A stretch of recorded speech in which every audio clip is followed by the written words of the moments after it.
change. Never gonna do the things you say. I run my own way to get there. Pulls a calling that I don't seem to care. In the air, no more crowd, just the opposite kind of few clouds. So tell me this time is coming for the sake of all your lies. Why don't you try to be wise? Now that I need you anyway. I never wanted to be alive, just to feel like I'm fading.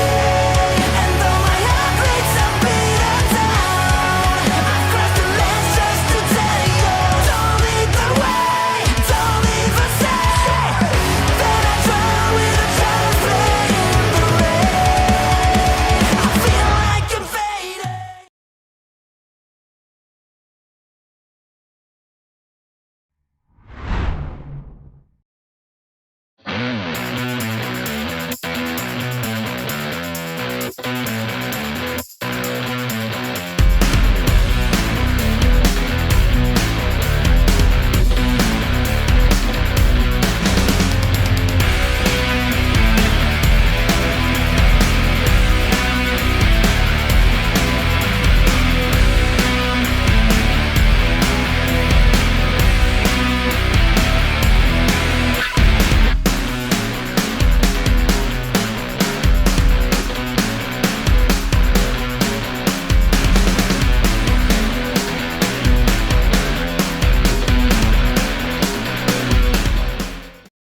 Hello, everyone, and welcome to Noah Unleashed. This is the first episode where I am going to be bringing you all the latest and greatest news involving Pro Wrestling Noah, which is my favorite company over in Japan right now. The goal of this show is to introduce you to some of my favorite wrestlers, some of my favorite matches, and hopefully get you as hooked on it as I am. So, let's get into it, but first, don't forget, follow OLE, like and subscribe to our channel. Make sure you follow all of our socials, which are linked down in the description box below.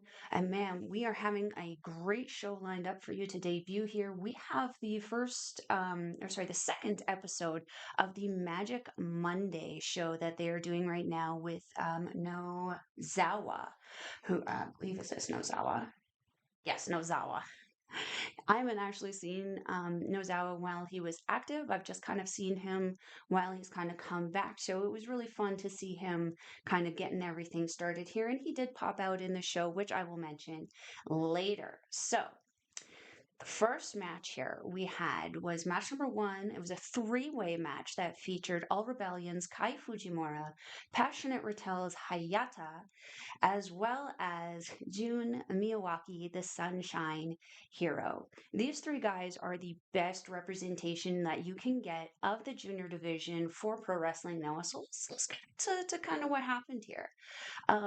There was a very interesting kind of tie-up at the beginning here where these guys were all kind of locking up with each other and just taking turns reversing their turns, reversing their moves.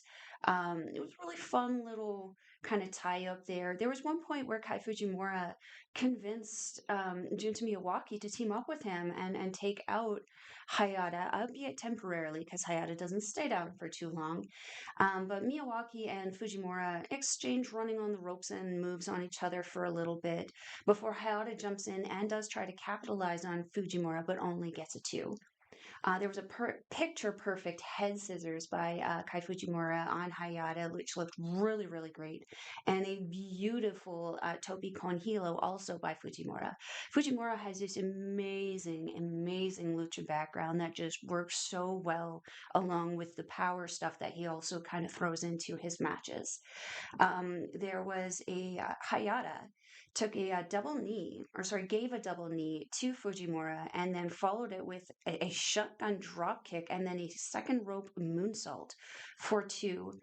Hayata looked like he was about to beat up on Miyawaki, but Fujimura also wanted in on it. So again, Fujimura convincing Hayata that he's his buddy in this one. He was sus, he was suspicious, but he still kind of went along with it for a little bit anyway. The Irish whip, after Hayata Irish whips Fujimura into Miyawaki, Hayata then runs in, and while his back was turned, Fujimura runs in and rolls up Hayata for two, which is answered by boos from the crowd, which I love. They're very much um, on Fujimura's side. They love Kai Fujimura, but let me tell you, when you mess with Hayata, you start doing some bad stuff. They notice. They don't like it. Um, so where do we go from here? Oh, after which Hayata does try to teach Fujimura a bit of a lesson, but as they're kind of like scrapping with each other, you hear a battle cry kind of off screen, and when the camera pans out, you see Miyawaki is actually on the top turnbuckle and actually feeds a double drop kick to them, sending them both to the outside, which he follows up with a second rope plancha, which is just so good. Miyawaki has been on an absolute roll this year. He's doing so good. I'm very excited to see him in this spot. Miyawaki ties up with Hayata to hit him with a fun-looking DDT for two. Um, there's also a point where Miyawaki brings Hayata back in where he gains a bunch of momentum, hitting the ropes before knocking Hayata down with a really good back elbow. Miyawaki reverses an Irish whip into a very interesting arm drag and pin attempt, which is broken up by Fujimura. Fujimura avoids Hayata in the corner, drop kicks Miyawaki to the knee, which causes him to drop down on all fours, and then Fujimura uses a tabled Junta Miyawaki to jump into a body cross into Hayata in the corner there. A lot of fun. These guys were just flying all over the place.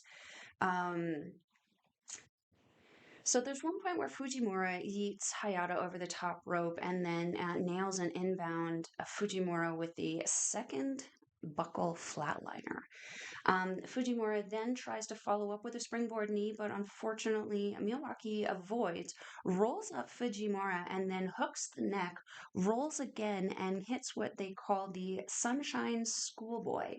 Folds poor Fujimura up like a lawn chair, and the Sunshine Hero picks up the win in this one.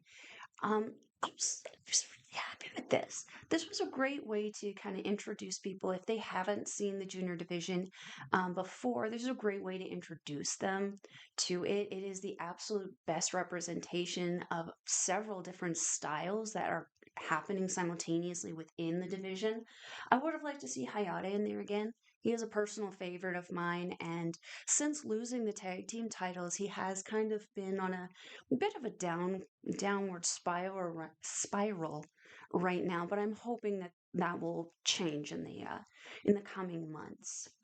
So yeah, moving on to the second match here, we had a tag team match that saw Daiki Odashima and Masa Kitamiya taking on the team of AKIRA and Danny Duggan.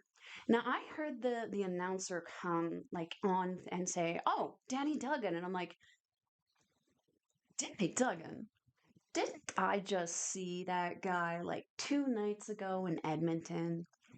I did not. I did not. I don't. This is a different Danny Duggan. Definitely a Danny Duggan that looks like he showered. But this is the UK Danny Duggan coming in to team with AKIRA. AKIRA, the crowd really popped for him again as a new viewer to Noah, who's only been kind of watching for the last couple of months. I didn't really know who he was, but I did know the name. So yeah, getting into the match here. Masa Kitamiya came out in black trunks. Usually I see Masa in the tights, so it was different to see him in the trunks. It was really cool. Kitamiya and Duggan start off with the strong guy style, trading strikes, trading shoulder blocks. Nice kind of show of power here, but Duggan actually coming out on top and actually feeding Kitamiya some great back drops for two. AKIRA and Odashima come in and they have an incredible technical wrestling clinic. These guys are just sparring with each other, rolling around, reversing each other's moves. It was so cool to see. Big fan of Odashima. He's really working hard, and he's really leaning into that resiliency angle where he just will not go down. He is very deceptively strong, deceptively quick. Um, but yeah, they have a great little kind of trade here. Duggan and Akira wrestling really, really smart in this match, really alienating Odashima throughout this entire match and really focusing on his lower half, trying to keep him slower, particularly that right leg. There was a point where Akira just flipped the leg over the second rope, started feeding it kicks and drop kicks. There was a dragon screw leg whip later in the match. Where do we go? So there's one point where Akira looks like he's setting up Odashima for what I thought was a suplex. Odashima goes up, manages to reverse it, and then turns it into quite possibly the most adorable armbar reversal I think I've ever seen, which unfortunately is quickly reversed by Akira and his superior technical prowess into a knee bar. Which I had to consult the Horde on because I did not recognize this angle of knee bar, which is so simple. There was a beautiful scoop body slam and knee drop to the head by of Odashima by Duggan for two. Odashima and Akira exchange strikes, with Odashima eventually hitting a huge drop kick on Akira and finally tagging out to Kiyomiya, who just comes in like a wrecking ball and mows down Akira and knocks Duggan off of the apron. At this point in time, I don't know what the ref was really doing, but Akira tagged in Duggan, and the ref didn't see and kicked Duggan back out, and he had to go tag again. Akira had to roll into the ring after leaving and tag in again. Much to the crowd's delight, they thought it was adorable. They giggled quite a bit. So I love the crowd over in Japan and how they react to everything. So from here, I lost my place. Bear with me, bear with me. There we are, okay. So, Kitamiya hits Akira with a big shoulder block. Duggan comes in and gets a body slam, but then poor Akira gets all of Kiyomiya to senton, and then Duggan also suffers the same.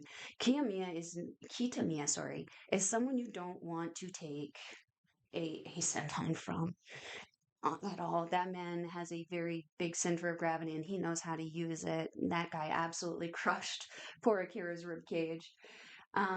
Akira not standing well in a strike exchange against Kitamiya. He hits the ropes and is able to hit Kiyomiya with a running neck breaker, though, to stop the onslaught.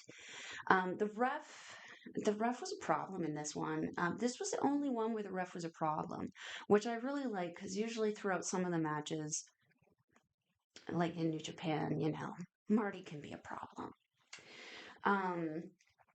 Let me see here. Duggan now in and chops and strikes the hell out of Kiyomiya, rattling him and grabbing him in a full Nelson. But Kitamiya is able to escape with a big elbow across the head, and then Duggan answers with a second rope Superman punch. And then a Snapdragon suplex, and then a brain buster. But Kiyomiya still kicks out at 2. Duggan grabs the wrist of Kiyomiya, feeds him some of those machine gun chops, like back chops instead of. It was interesting. It was in a different kind of way and hitting in a different area, but it was still machine gun chops. It was really, really cool. And then this actually hulks up Kitamiya, which then ends in a gut wrench suplex for 2.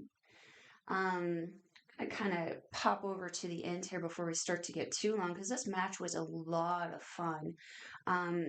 Duggan transitions Odashima to his shoulders for a double underhook position, then pulls him up on his shoulder and plants him down with a powerbomb pin.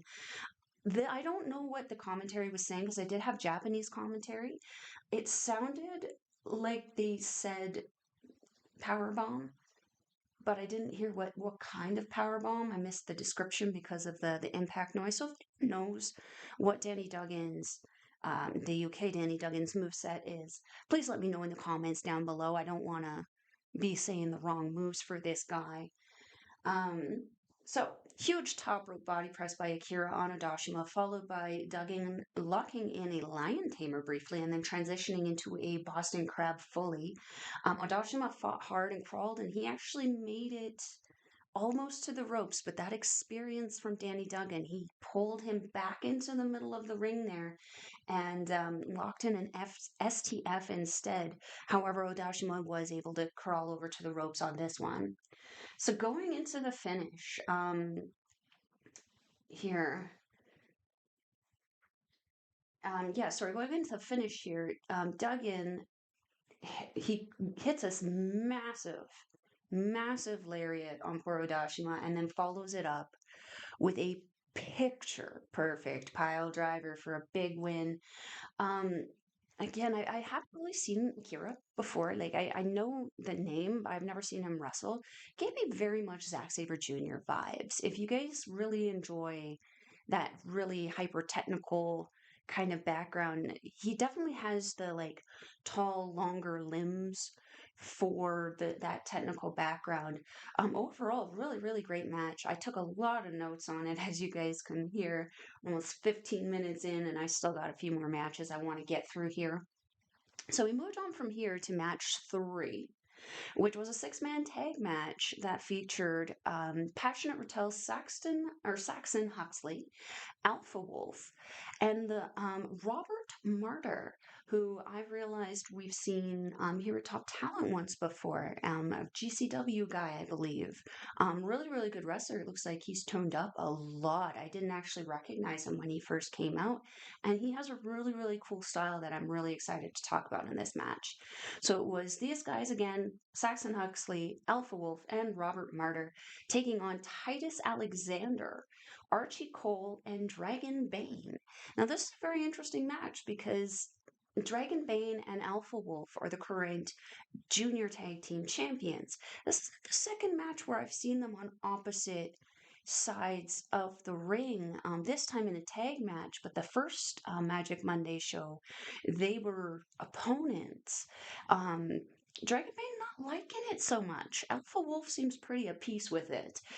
In comparison, he certainly objects far less than Dragon Bane does anyway to hitting his brother. So let's get into this. So right before the match started, Dragon Bane and Alpha Wolf were kind of hamming it up on the side there, trying to be like, no, we're gonna three-way. We'll take on these two teams, and the other teams were like, nay, boys, we're not doing that today. So yeah, he really was trying to avoid fighting his brother, Dragon Bane, and these two brothers actually started, and it was funny to watch them just kind of doing that lucha reversal thing where they just were not really putting their hands on each other. Again, really felt like the Dragon Bane especially didn't want to do that. So they eventually did tag out, bringing in Martyr and Alexander. Alexander backing Martyr into the ropes and giving him a clean break and playing to the crowd, but Martyr not very impressed, and then showing off his unique offensive techniques against Alexander in response, tying him up in a headlock and then transitioning him into a wrist lock. Alexander was flipping it down to his back. I don't understand what I said here. Oh, okay. Flipping it down to his back. You gotta love my ADHD writing while I'm trying to watch all of this. I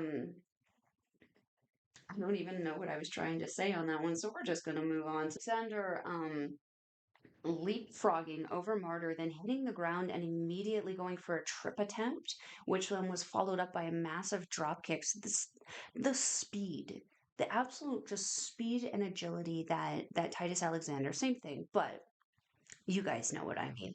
He's so fast, he's so quick, and it's almost like he's not even touching the ground. It's almost like he just hovers or glitches into his next move. It's just so unbelievably fast. So Huxley now in against Cole, who I immediately am like, oh my god, what are you doing? He's just a boy. Let me tell you though, Cole held his own against Huxley. He was a little intimidated by it. Huxley intimidated Cole into the corner a little bit there, but every time he tried to escape, Huxley would grab him, toss him back in. It was a cute little intimidation factor that they did there. Cole then starts with the drop kicks, trying to bring the big guy down, but unfortunately is not able to get him there, and does end up eating a lot of boots and strikes in the meantime. In a strange series of events, leads to Cole being on Huxley's back, and everyone begs Huxley around the ring as he's trying to like yeet him out into the crowd. Everyone's like, no, no, no, no, no. There was one point where he was like almost close enough that he could have tagged out to Titus Alexander. I still thought that was a little funny. He should have, but he didn't. Um, yeah, he eventually does make the Alexander and Dragonbane do come in and make a save on Cole, but they do both eat lariats from Huxley for said rescuing.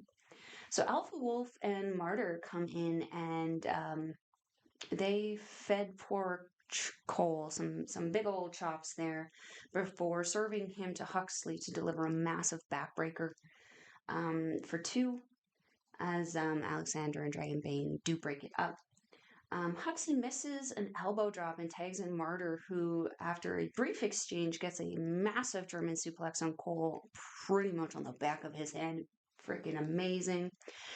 Cole tags in Alexander, who then hits Martyr with a top rope body attack and then clears the opponent's corner. Alexander then hits Martyr with this really cool looking kick. I really don't know how to describe it, and I wasn't able to find the name on the internet, but essentially he back rolls into like a double kick to the face in the corner. Looks really, really good. It's one of his signature moves. I see him do it all the time, and he's the only one I see who can do it with such precision, but then such. He shows off because he just sits there in the hold. Incredible core strength that Alexander has. And then he follows it up with a kip up that usually he'll do something else in the corner. So yeah, good times, good times. Oh, I lost my spot again. You guys are just so good. I have so many notes that I keep losing where my spot is. Oh yes, there's the back roll kick. Rolls himself backwards, explodes into a drop kick to the face, and then nonchalantly kips up. It's almost insulting how good he is at those kip ups. It's so effortless. He grabs Martyr in a fisherman's carry for two, and then Martyr hits Alexander with a falcon arrow for two. Martyr tags an Alpha Wolf, and Alexander tries that rollback kick on him again, but Alpha Wolf is able to block it and then rolls Alexander into a standing position before feeding him a drop kick and a rolling senton combo in the corner. Alpha Wolf with a German suplex attempt on Alexander, who flips right on through it. Does have a little bit of a slip at the end of it, but he still manages to kip up and feed Alpha Wolf a first kick before Alpha Wolf can even really get back to his feet. Again, the speed of this man is just so incredible. There's one point Dragonbane is yeeting Cole up, or yeeting Cole around just to feed a drop kick to Huxley, sending him out of the ring. Synchronized tope con helos from Dragonbane, Alexander, and Cole. Super, super cool to see. I always love when those tag moves happen. So we have a meeting of the brothers again, Dragonbane and Alpha Wolf. Dragonbane hits the senton, but then Alexander comes in and Cole jumps into a wheelbarrow toss, which they turn into a senton, and then hops over Alpha Wolf to hit a moonsault for two. Alexander and Alpha Wolf now in the ring. Alpha Wolf serves Alexander a very loud chop, and then Alexander answers with a high kick. And this is where Alpha Wolf answers with a bite to the trap. Again, he's a biter. We've mentioned this before. And then a headbutt to Alexander. And one of the smoothest poison ranas I think I've ever had the privilege of seeing from Alexander as an answer to this headbutt. It's just, I can't even. And just when you thought it couldn't get any better than the smoothest poison rana you've ever had the privilege of seeing, Alpha Wolf follows it up with a massive pop-up power bomb, and both men are down.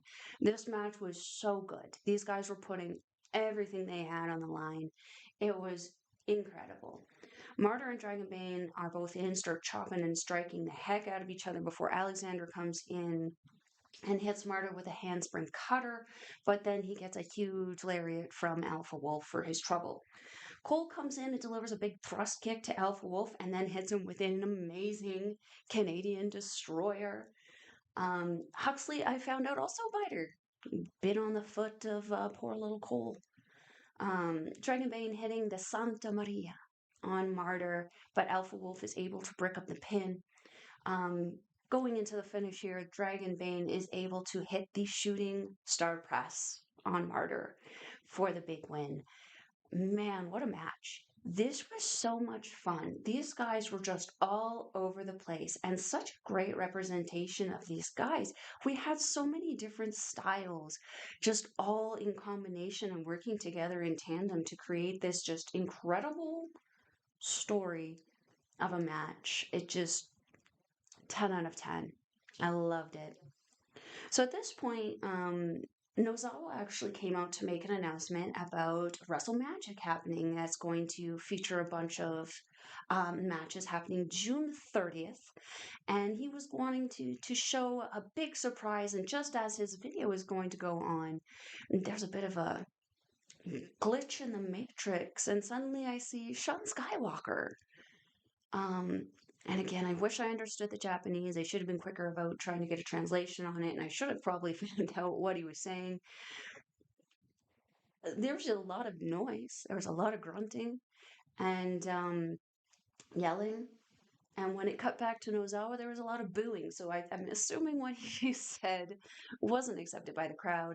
And Nozawa was finally able to show that the Wrestle Magic show will feature 4 major companies. Going to be featuring, obviously, Pro Wrestling Noah. Also going to be featuring DDT, as well as Dragon's Gate and the big one, New Japan Pro Wrestling. So I'm very excited to see what this show has. I'm very excited to see what they start announcing for the shows coming up. So we're gonna move on to the 4th match, and this is where I started to be like, I need to be lesser with my notes and just chill out a little bit. So probably not the best decision given the just magnitude of this next match, which is for the GHC Women's Championship. It is the champion Kouki Amarei from Marigold taking on Takumi Iroha from Marvelous That's Women's Pro Wrestling. I have seen Iroha a few times in Pro Wrestling Noah, as well as popping around on the independent scene. I'm really excited about this match. As soon as I saw her challenge for this at one of the last shows, I was like, give this to me. Yes, this is going to be phenomenal. A tremendous test for Kouki Amarei. So let's get into it. So the beginning of this match, I really appreciated that the women had a very sportsmanlike start where they both shook hands with each other. That was something that we don't really see, and even in Ring of Honor, where it's supposed to kind of be a thing, they don't even do it. So it was really nice to see. Iroha keeps the champion down for a good long while at the beginning here with her technical prowess. She just kept moving Kouki down to the ground, keeping her there with strikes, keeping her there with moves. It was a very, very nice, slower pace to get into the match. When she really starts sending her those kicks and strikes, though, oh my goodness, so solid. So solid. It's like watching a matter of opinion on who has the strongest kicks in professional wrestling. For me, I would say Suri is one of the strongest kicks. It's like watching her, but also, like, if we're looking to make a comparison with the dudes, it's like watching Minoru Suzuki kick somebody. It's that hard and stiff. So yeah, when she starts giving those, they were loud and authoritative. Her chops are like knife edge chops. They're just so loud and they just sound so rough to take. Iroha applies a very deep Boston Crab on Amarei, but she is able to crawl her way to the ropes. Iroha's kicks, again, they're monstrous. They're just nasty. Iroha with a big hair toss and whipping Amarei across the ring, but Amarei climbs the ropes and hits a big cross body, followed by a big running boot. Iroha with Iroha takes Amarei to the outside and feeds her a few kicks in front of the crowd, but Amarei is able to fight back and kind of yeet her into the chairs. The action comes back into the ring, and Amarei hits a twist of fate for 2, followed immediately by a double Fujiwara armbar, but Iroha is able to crawl her way to the ropes. Iroha had a beautiful sharpshooter on Amarei, which made my heart very happy being an Albertan. And then she hit her with this was a very interesting sequence. She hits her with a low spinning kick to kind of bring Amarei down to her knees, then nails her with a really nasty PK, and then hits the ropes again to hit her with a single leg drop kick before picking her up and hitting her with a snap brainbuster. Just so good, and she didn't even try to pin at that point. It's just so good, just picking apart the champion. Iroha goes for a tornado kick at this point and is caught in a rear choke by Amarei, who then takes her to the ground, but Iroha is able again to crawl to the ropes and escape. Iroha rocks Amarei with a thrust kick, but misses with a spinning heel kick and gets a big boot, followed by a back body drop for 2. There's a jumping high kick and spinning heel kick by Iroha. But going into the finish here, there is a swanton bomb by Iroha, but it is not quite enough to capitalize a win there. She follows up with a massive crucifix power bomb, and we have our second GHC Women's Champion, Takumi Iroha. This was such a great match, and as someone who had been, I wouldn't say a little hard on Amarei, but I would say I have higher expectations of someone who's given a championship. Amarei is a very, very talented wrestler, but when she got this championship, I wasn't necessarily fully believing that she had earned it. She had done everything she can in Marigold and in involving Noah since to show that she did deserve that championship. And even through an injury, she has been able to come back and just be a fighting champion, which I appreciated.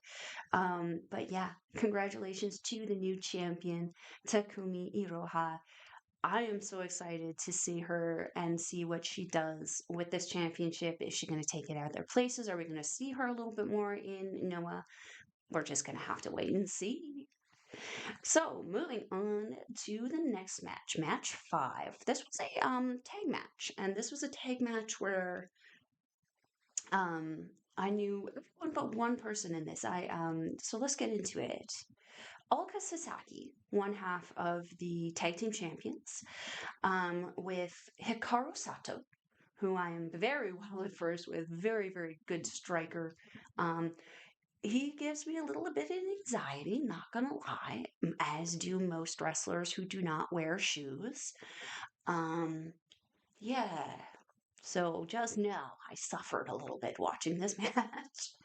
And these guys were taking on Kaito Kiyomiya as well as Naoya Nomura. I don't know Nawa. I don't really know how to say his name either. Naoya Nomura? Naoya sounds right. Also sounds adorable. Moving on. Nomura kind of felt like a sacrificial lamb at points in this one. So let's talk about why. So Sato and Kiyomiya started this match, and man, did they give us some great chain wrestling. Again, like just the technical prowess of Kaito Kiyomiya is very, very apparent.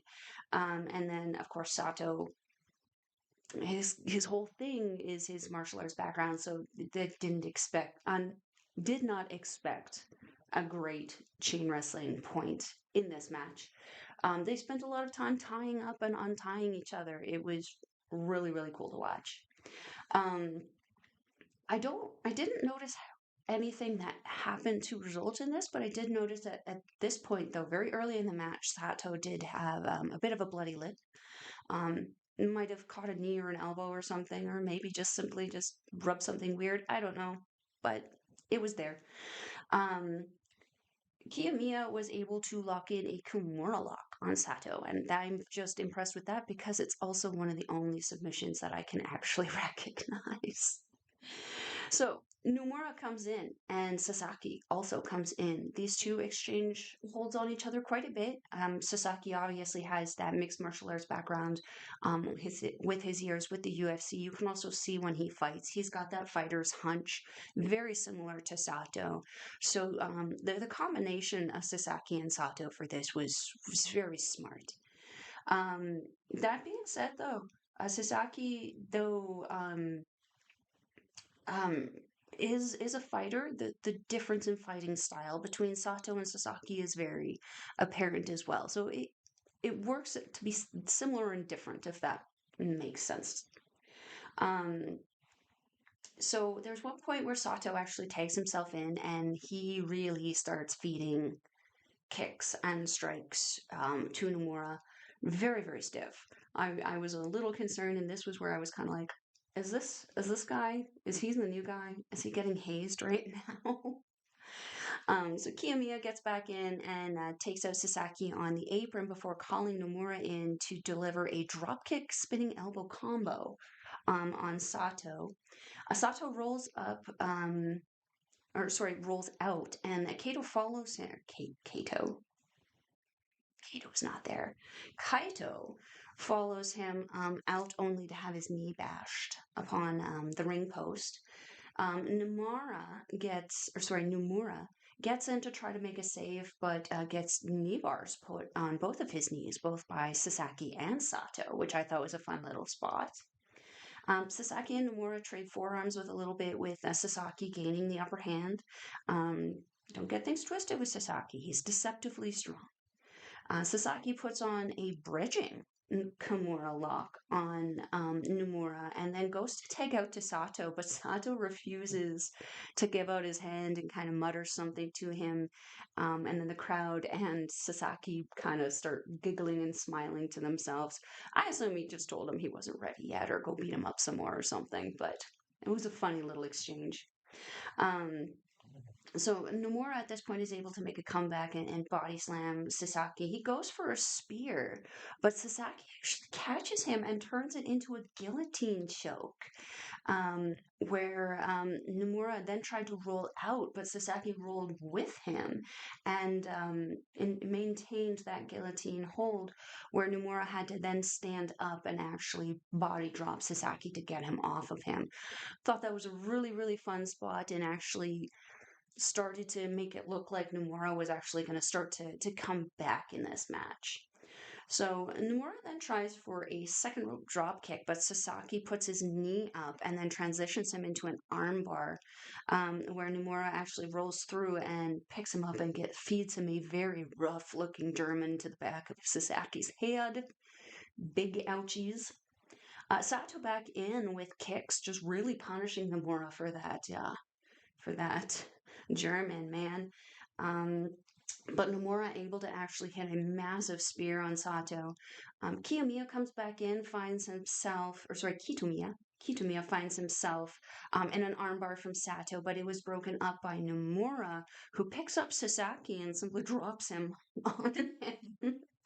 So we get a Shining Wizard from Kitamiya on Sato for 2, but Sasaki is able to break it up. Kiyomiya goes for a Shining Lancer, but Sato is actually catches him in an ankle lock, which is a very odd transition to go from. So at this point, Sato is desperately struggling to put an armbar onto Kiyomiya, but Kiyomiya manages to escape and feeds Sato a kneeling dragon screw leg whip, followed by a Boston Crab, with which Kiyomiya is able to maintain and able to force a submission out of Hikaru Sato. I was actually really surprised at this match. I was actually expecting Sasaki and Sato to pick up the win, especially given that Sasaki, being one of the tag champions, is in the match, and Sato is still. It might be, I think, considered a vet here, but obviously is still very much, I would say, a threat to the younger generation, just based on how heavy and how hard he is capable of hitting. So, moving on from here, we have the main event of the night, which is for the GHC Hardcore Championship. I'm going to be really real with you guys. Hardcore matches are typically not my vibe, but this is kind of the, I would say, first hardcore match, like official hardcore match that I'm seeing in Pro Wrestling Noah. And I like the only other thing that I've seen in comparison would be the no disqualification match between Tatsuya Endo and Ozawa and taking on Keno and Kenta. Um, it was pretty tame. So, again, full disclaimer, hardcore matches are not my vibe typically. And I think it's because I've been conditioned to them here in North America. And here in North America, hardcore matches tend to be very gory and very graphic and just not a vibe. They're not a Melball vibe. I don't vibe with them.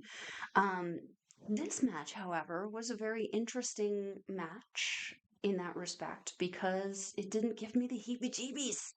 So let's get into it. We had the champion, Shuji Ishikawa, taking on the challenger, Passionate Retail's Manabu Soya. I was not sure what to expect. Because I know what Ishikawa had. I've seen him a few times in DDT when I've watched it, and that's can be pretty carny. So I wasn't quite sure about the seriousness of this one, but Ishikawa came to play, and when I say play, I mean with tables and ladders and chairs. Oh my! So let's get into it here. It started off very traditional wrestling, traditional slams. That's what Manabu Soya, sorry, is predominantly known for. He's very much a power wrestler. It escalated quickly though. As Soya went for his like passionate rope shake, Ishikawa turns him into a trash can pinata, sticking an aluminum trash can on him and proceeding to beat the ever living heck out of the trash can. With Soya still in it. Um, oh, and with a kendo stick as well. Ishikawa continues to pummel Soya on the outside in front of all of the fans, and then when he hits him hard enough that the can goes flying, there was a very brief moment in time where I think Soya didn't know exactly where he was, and when he yeeted the can, I think he was a little concerned about hitting audience members. There was a brief pause where he was like, "Hut," and fell down. It was really adorable to see, but yeah, there was, as far as I'm aware, no audience members were hurt in the making of this hardcore match. Um, so Ishikawa manages to hit a German suplex on Soya on a pile of chairs that he's made on the outside of the ring there. And then back in the ring, Ishikawa sets up a chair, puts Manabu Soya on it, and proceeds to essentially concerto, but he hit the chair, which essentially also hit the top of Soya's head. Didn't feel too good for him. There's one point there's a spread eagle moment. There's always going to be a spread eagle moment where Soya is sitting in the corner with a ladder in between his legs, and Ishikawa ends up slamming said ladder into his you-know-where. I'm sure Soya had some life choice regrets in those moments, but he hit him not once, not twice, but 3 times the chair shot. Yeah, good times. Not for Soya though. Ishikawa then at this point takes him to the outside. Oh, sorry. Before they go to the outside, actually, we're going to talk about the helicopter spot with Soya, where he put the ladder on his head and started spinning around passionately. and hitting Ishikawa a number of times to the ground, and then following up with a bulldog for 2. So again, back on the outside, these two powerhouses start exchanging back chops before Ishikawa drops Soya with a kitchen sink knee on the outside there. Ishikawa then sets up a table. And this is where I'm going to ask you guys if you didn't watch the match. Does Ishikawa go through the table that he set up, or is he going to send Soya through it? I mean, what's the rule? The one who sets up the table usually goes through it, right? Cast your vote, guys. Okay, you ready? You ready? Okay. If you guys thought that Ishikawa was going to go through the table, you are incorrect. Ishikawa set up the table, he catches Soya, and Soya gets a giant driver, which is essentially like a pile driver looking thing, through the table. It looked brutal. It looked bad. And just so you guys know, I guessed wrong also. I thought Ishikawa was going to go through the table. Next time, we hope. This is the moment where I kind of had a bit of a giggle, because they go back into the ring and Ishikawa brings in a piece of the table, and I've taken to calling this the Robin Hood Men in Tights spot, where he takes a piece of table and he hits Manabu Soya with it. It breaks in half. He tosses half. He hits him with that new half. It breaks in half. He tosses half, and he hits him again. It was a very adorably hilarious moment that just gave me the giggles in the middle of the match. Ishikawa pulled out a screwdriver at this point. I said, no, thank you. We are done with that. No, no, nay, nay. No, thank you, sir. Please don't do that. And they had a moment, a very, I always forget what Jushin Liger's bad guy was. Kushin Liger moment where the screwdriver gets stabbed into a table, and I hope that it stays there. It wasn't even necessary at that point either. So, where are we here? The screwdriver, yes. So, Soya is able to overpower Ishikawa and hit a suplex. Ishikawa is able to come back, though, and hit him with a suplex of his own. A second table, you guys. A second table enters the fray. What are we doing? Ishikawa set it up. Did Ishikawa go through it? Or did he manage to send Manabu Soya through it again?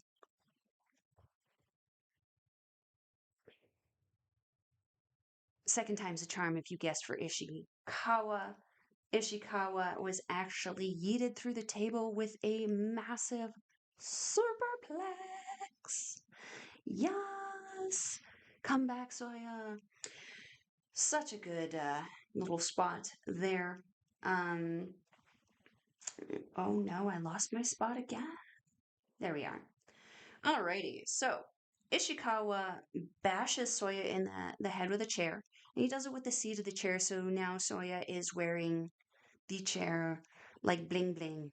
He hits him a second time with a second chair, and once again, Soya is wearing the bling bling, refusing to go down though. He's wearing these chairs just so well. I have to appreciate the enthusiasm. The third time, Soya is able to punch Ishikawa in the face through the chair and then hits Ishikawa with a massive spear for 2.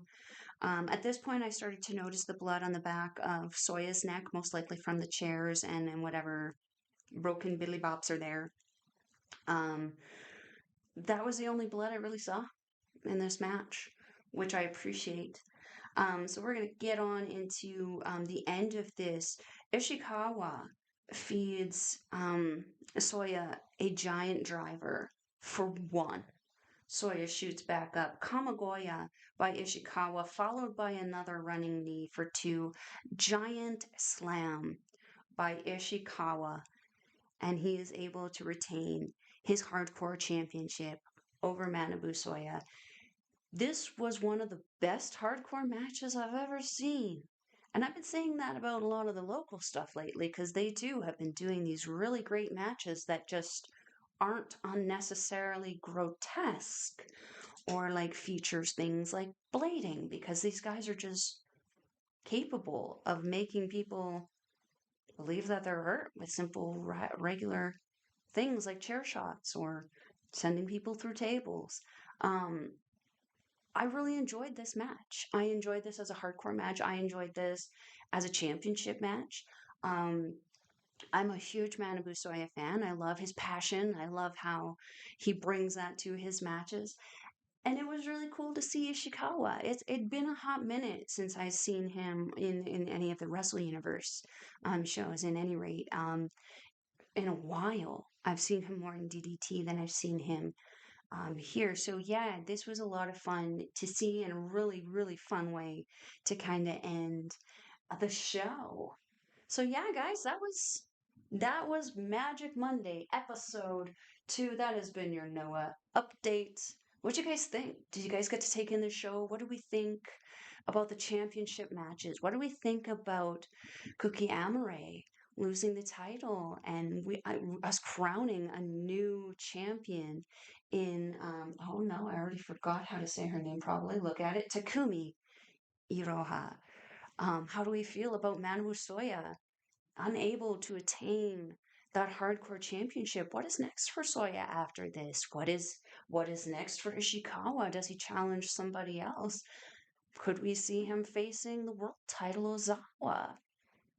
Who knows? Who knows? We'll have to wait and see what Pro Wrestling Noah announces. Leave your thoughts and comments below on what you guys thought about the show here. But for now, if you guys are interested in checking out Pro Wrestling Noah and you don't have access to it right now, you can check out the description box below. I will leave a link in there for you for Wrestle Universe. It is 1,298 yen, which is approximately 13-ish Canadian dollars. Really, really affordable here. If you are in the US and want to get even more access to Pro Wrestling Noah, you can check out Abima. You can get access to Abima via a VPN, unfortunately, because I'm Canadian. I can't get it here, but if you can, get it. Let a Melball know what's going on. I would love to hear all about it. In the meantime, you can follow Melball on all of her socials: Mastodon, Blue Sky, Facebook, TikTok, and Instagram. Did I say Instagram? I don't know. We're going to go with it though. Melball Collins, or you can follow me on the Wasteland X thing at Collins Melball. And don't forget to follow all of our local establishment socials, all linked in the description box below. And don't forget to also like this video, subscribe to our local establishment, and turn on those notifications so you can be alerted every time we upload and drop a new video.